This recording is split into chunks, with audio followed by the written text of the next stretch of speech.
Want to make UNiDAYS student ID and verify it? In this video, I will guide you step by step on how to do that. First step is to open up any web browser. Now you want to search UNiDAYS, then head over to myunidays.com. Once you land on this website, click on the three lines at the top left corner of your screen. Then you want to click on the join option. Now enter your personal email address. After that, click on agree and continue.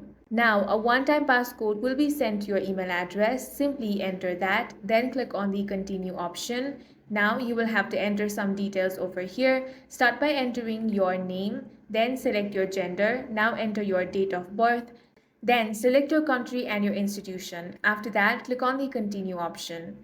Now, if you have your student email ID, simply enter that and click on the send email option. If you do not have a student ID, then click on try alternative method option. Now, you can select either verify photo ID card or verify other documentation. If you select verify photo ID card, then you will have to upload front of the card and back of the card. Once that is done, your ID will be successfully verified, and that's it for this video. If you found it useful, make sure to hit the like button and subscribe for more videos like this.